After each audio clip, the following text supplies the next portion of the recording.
আসসালামু আলাইকুম রহমতুল্লাহি বারাকাতুহু।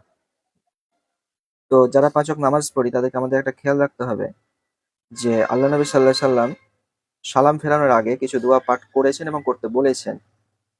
সেই দোয়াটা হলো আল্লাহুম্মা ইন্নী আউযু বিকা মিন আযাবিল কবর ওয়া মিন আযাবি জাহান্নাম ওয়া মিন আযাবিল ফিতনাতিল মাহিয়া ওয়াল মামাত ওয়া মিন শাররি ফিতনাতিল মাসিহিদ দাজ্জাল।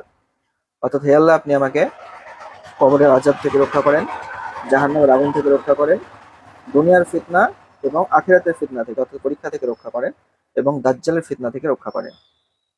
তো এই দোয়া সম্পর্কে আম্মা আয়েশা রাদিয়াল্লাহু আনহা বলেছেন যে আল্লাহ নবী সাল্লাল্লাহু আলাইহি ওয়াসাল্লাম কখনো এই দোয়া ছেড়ে দিতেন না সালাম ফেরানোর আগে। যেহেতু সবগুলোই খুব ভয়ানক, কবরে আযাব খুব ভয়ানক, জাহান্নামের আগুন খুব ভয়ানক, দুনিয়ার পরীক্ষা, আখিরাতের পরীক্ষা খুব ভয়ানক এবং সবথেকে বড় ফিতনা হচ্ছে দাজ্জালের ফিতনা, যেটা প্রত্যেকটা নবী তার উম্মতদেরকে এই ফিতনা থেকে বাঁচতে বলেছেন এবং এমনকি আমাদের নবী করিম সাল্লাল্লাহু আলাইহি ওয়াসাল্লামও এই ফিতনা থেকে বাঁচতে বলেছেন। ইসলামিক ইতিহাসে একটা ঘটনা পাওয়া যায় যে তাবেঈদের মধ্যে এক ব্যক্তি ছিলেন, এক আল্লাহর ওলি ছিলেন, আল্লামা তাউস রাহিমাহুল্লাহ তাআলা। তো তিনি তার সন্তানদেরকে এবং মানুষদেরকে এই দোয়াটা ওই রকম ভাবে শিখাতেন, ওইভাবে মুখস্থ করার কথা বলতেন, যেমন করে কোরআনকে মুখস্থ করার বা কোরআনের শিক্ষা দেওয়ার মতো শিক্ষা দিতেন। একটা ঘটনা পাওয়া যায় যে তিনি তার ছেলেকে বলছেন যে তুমি তো নামাজ পড়ছো কিন্তু তুমি এই দোয়াগুলো পড়ছো না।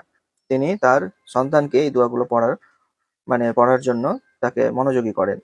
তো এখান থেকে আমাদের শিক্ষা এটাই যে আমরা যে বিষয়গুলো নিয়ে তর্ক আছে, হাত কোথায় বাঁধবো, রফে দাইন করা না করা, হ্যাঁ, জোরে আমিন পড়া না পড়া, এই বিষয়গুলো তর্ক না করে যে বিষয়গুলো ছোট ছোট বিষয় এবং যার ফজিলত, যার মাহাত্ম্য অনেক বড়, সেইগুলোতে আমাদের একটু ধ্যান রাখা।